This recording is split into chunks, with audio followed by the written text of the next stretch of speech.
देवरानी जेठानी का बचपन। श्वेता और पूजा दोनों बचपन की दोस्त होती हैं। दोनों के बीच में बहुत प्यार व स्नेह था। बड़े होकर दोनों की संजोग से एक ही घर में शादियां हो जाती हैं। श्वेता बड़ी बहू और पूजा छोटी बहू। उनकी सास उमा भी बहुत खुश थी। आज पूजा का शादी के बाद इस घर में पहला दिन होता है। आज उसकी पहली रसोई भी थी। पूजा थोड़ी डरी हुई थी क्योंकि उसे खाना अच्छे से बनाना नहीं आता था। तभी श्वेता भी रसोई में आ जाती है और कहती है, मैं यहाँ सबकी नज़रों से बचती हुई आ रही हूँ। मुझे तो डर लग रहा था कहीं कोई देख ना ले। ऐसे मुझे पता है माँ जी ने क्या बनाने के लिए कहा है तुझे, और मुझे ये भी पता है कि तुझे ज़्यादा अच्छा खाना बनाना नहीं आता। इसीलिए मैं आ गई तेरी मदद करने के लिए। अरे यार, अच्छा हुआ तू आ गई, वरना मैं तो तब से यूट्यूब ही देख रही हूँ कि एक अच्छी खीर कैसे बनाए। अब जल्दी से तो बनवा दे मेरी खीर, वरना मेरी नाक कट जाएगी आज तो। एक तो बाहर इतने सारे मेहमान हैं, एक साथ इतनी खीर कैसे बनाऊंगी मैं। अरे कोई ना, टेंशन मत ले, बस मैं जैसा कहती हूँ तू करती जा। जल्दी से सारे ड्राई फ्रूट्स को काट ले, तब तक मैं चावल उबालने के लिए रख देती हूँ। अभी आधे घंटे में खीर बन के तैयार भी हो जाएगी। ठीक है, जैसा तू कहती है वैसा करती हूँ, बस खीर अच्छी होनी चाहिए। शगुन में जो भी मिलेगा आधा तुझे भी दे दूंगी, तू भी क्या याद रखेगी। अच्छा जी, ज़्यादा कुछ मत दियो, बस मुझे एक अच्छी सी साड़ी दे दियो, मैं उसी में खुश हो जाऊंगी। कुछ ही देर में खीर बनकर तैयार हो जाती है। पूजा सबको खीर देती है और सबको खीर बहुत पसंद आती है। सब लोग बहुत तारीफ करते हैं। कुछ दिन बीत जाते हैं। एक दिन उमा के पड़ोस के घर में उनकी बहुओं की लड़ाई हो रही होती है। उमा की पड़ोसन शारदा अपनी बहू से तंग होकर उमा के पास आती है और देखती है कि पूजा बड़े प्यार से श्वेता के बालों में तेल लगा रही है। ये देखकर शारदा कहती है, उमा बहन, आप कितनी किस्मत वाली हैं, आपको इतनी सुलझी हुई बहुएं मिली हैं। लगता ही नहीं कभी लड़ती भी होगी, कितने प्यार से बहनों की तरह रहती है। सच बताऊं तो इतना प्यार तो बहनों के बीच में भी नहीं होता, उनकी बिना लड़ाई हो जाती है किसी न किसी बात पे। लेकिन आपके घर से आज तक लड़ाई की आवाज़ तक नहीं आई। आपके तो भाग ही खुल गए हैं। हाँ, लड़ाई तो नहीं करती कभी, दोनों साथ में ही रहते हैं। सच में भाग्य तो खुल ही गए मेरे, बहुत अच्छी बहुएं मिली हैं मुझे। हाँ बहन, मेरी बहुएं तो पहले दिन से ही बिल्लियों की तरह लड़ती हैं। आज ही देख लो, खाना बनाने पे लड़ाई कर ली। मुझे तो लग रहा है अब जल्दी ही दोनों के चूल्हे अलग करने पड़ेंगे, तभी ये लड़ाई शायद कम होगी, वरना रोज़ ही घर में इस तरह का कलेश रहेगा। क्या बात कर रही हो, एक ही घर में अब दो दो चूल्हे जलेंगे? घर के बंटवारे जैसा हो जाएगा तब तो। शुक्र है अभी तक मेरे घर में ऐसी नौबत नहीं आई, और आगे भी नहीं आएगी शायद। हाँ, आपकी जैसी बहू होती तो बंटवारा कभी होता ही नहीं।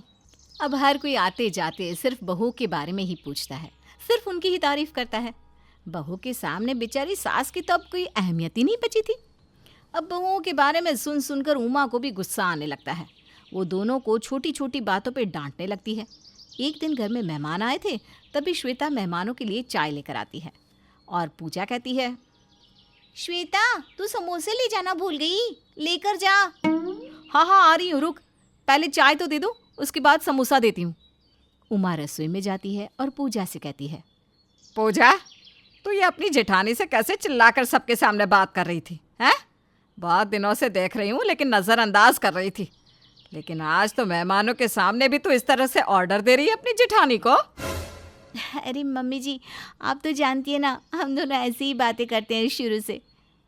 पर आप आज इतना गुस्सा क्यों कर रही हो? श्वेता को कोई परेशानी नहीं है, मैं उससे ऐसे बात करती हूँ तो। हाँ, तुम दोनों को क्या ही परेशानी होगी, बचपन के दोस्त हो, लेकिन मेहमानों के सामने तो लिहाज कर लिया करो। वो भी क्या सोचेंगे कि दोनों में बात करने की तमीज़ ही नहीं है। कोई कुछ भी सोचे, हमें क्या करना उससे? हमें जैसे बात करना अच्छा लगता है हम तो वैसे ही करेंगे। अब ऐसे ही एक बार उमा के भाई के घर पे कोई पूजा होती है, तो वे लोग उनकी दोनों बहू बेटों और उमा को बुलाते हैं ताकि काम में थोड़ी मदद हो जाए। जब उमा और उसकी बहुएं वहाँ पहुँचती हैं तो उमा की बहुएं सारा काम अच्छे से संभाल लेती है। दोनों की अच्छी तालमेल देख के उमा का भाई रमेश बहुत खुश होता है और उमा से कहता है, उमा दीदी, तुम्हारी बहुएं तो बहुत कामकाजी है, बहुत अच्छे से सारा काम संभाल लिया। आपको तो एक भी काम करने की ज़रूरत ही नहीं पड़ी। मैं तो सोच रहा था कैसे होगा इतना सारा काम। पूजा पाठ में तो वैसे भी बहुत सारा काम होता है। हाँ, मैंने ही समझा कर भेजा था घर से कि सारा काम अच्छे से करना, कोई कमी मत रखना मेरे भाई के घर पे। हाँ दीदी, खाना तो इतना स्वादिष्ट बनाया था कि कुछ कहो ही मत। बहू ने तो आपके खाने को भी मात दे दिया दीदी। इतना सारा खाना बनाना था, आप भी बनाती तो कुछ ना कुछ तो कमी रह ही जाती। लेकिन उन दोनों ने तो हर चीज़ नाप तोल के डाली थी, हर चीज़ परफेक्ट थी। अच्छा जी, अब तुझे तेरी दीदी के हाथ के खाने से अच्छा इन दोनों का हाथ का खाना लगने लगा है? पहले ये दोनों बहुत गलतियां करती थी।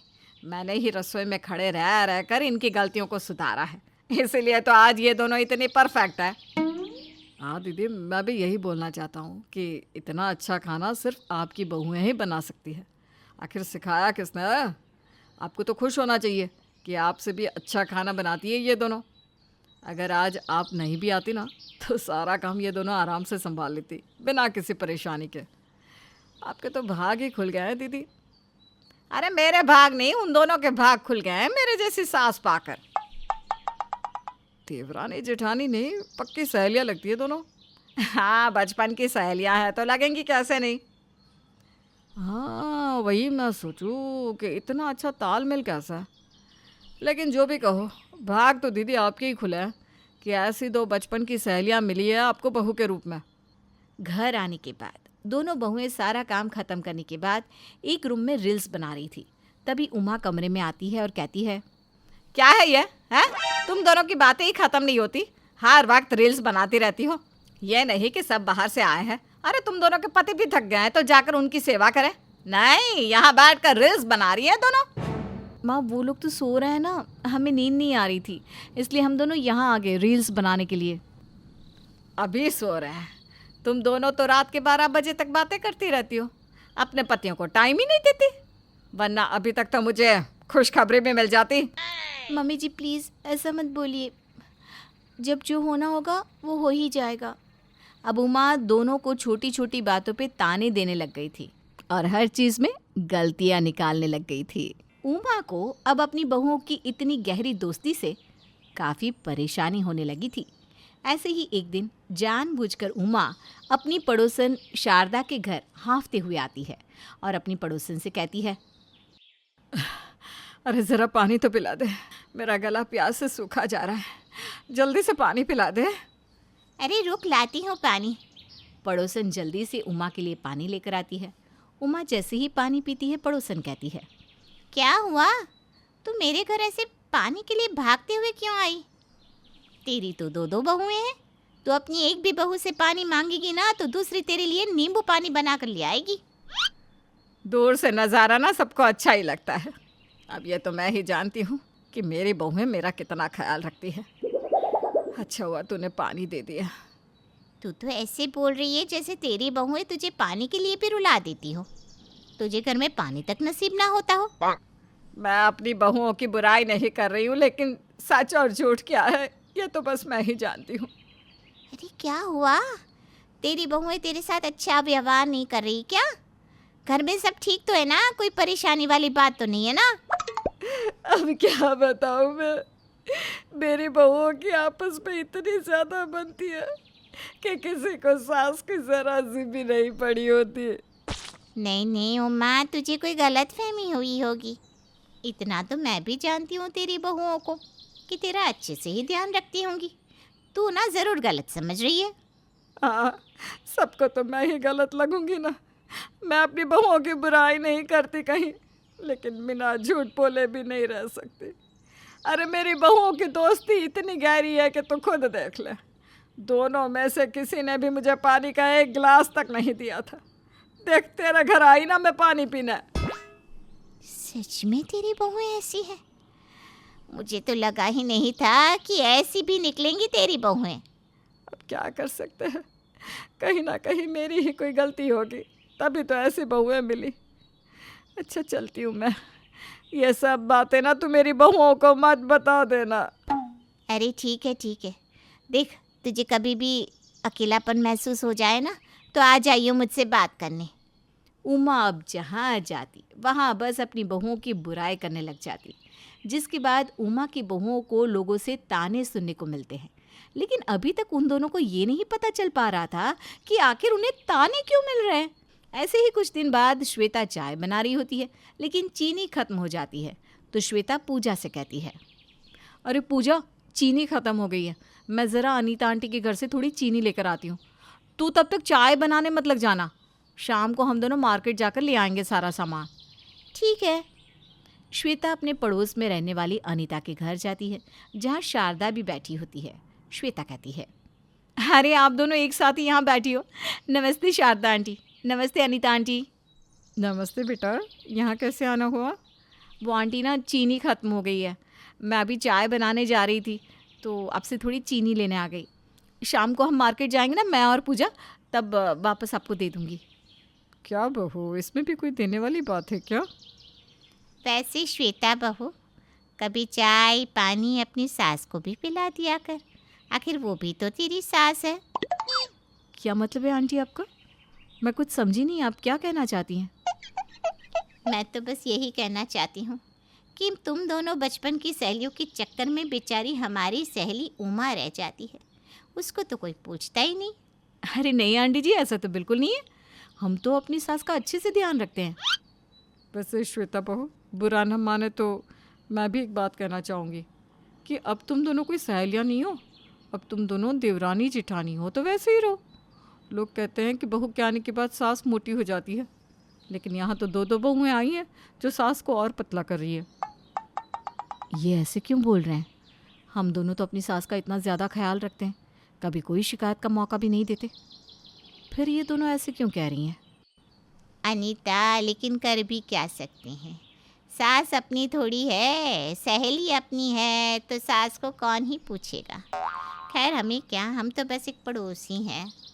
शारदा और अनीता की बात से श्वेता को बहुत बुरा लगता है, लेकिन वो पूजा से कुछ नहीं कहती, क्योंकि ये सब सुनकर पूजा को भी बुरा लग जाता। कई दिनों तक ऐसा ही चलता रहता है। कुछ दिनों बाद उमा का भाई रमेश आता है। रमेश के आते ही उमा बिस्तर पकड़ लेती है। रमेश जब अपनी बहन से मिलने उसके कमरे में जाता है तो, अरे दीदी, क्या हुआ? आप ऐसे बिस्तर पर क्यों पड़ी हो? आपकी तबीयत तो ठीक है ना? अरे भाई, तू यहाँ कब आया? दीदी मेरा छोड़ो और अपना बताओ, क्या हुआ आपको? तबीयत ठीक नहीं है क्या आपकी? कुछ नहीं, बस 2 दिन से बुखार है, उतरने का नाम नहीं ले रहा है। यहाँ आपको बुखार है और बाहर आपकी बहुओं को रील बनाने से फुर्सत नहीं मिल रही है।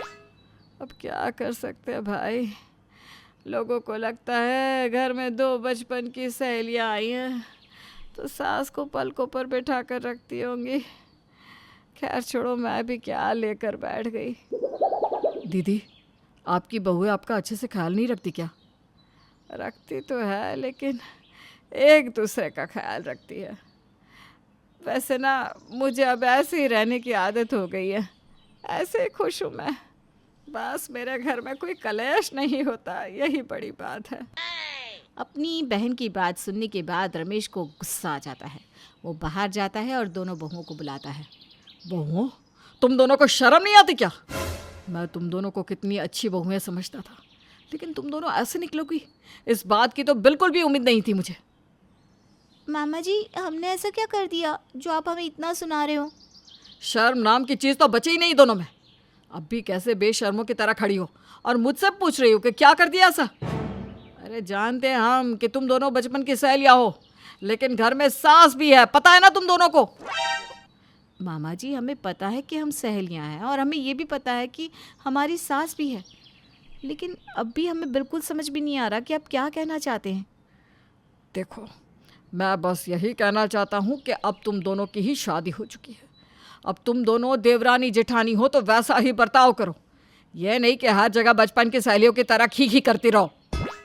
रमेश को इतना गुस्सा आ रहा था कि वो अपनी बात करके जल्दी से वहाँ से चला जाता है। रमेश के जाने के बाद उमा अपने कमरे से निकलती है और सोफे पर बैठ जाती है। माँ जी, हमें अच्छे से पता है कि आप ही हर जगह हमारी बुराई कर रही हो। इससे पहले भी मुझे शारदा आंटी और अनीता आंटी ने काफ़ी सुनाया था, और मुझे भी वो दुकान वाले भैया ने।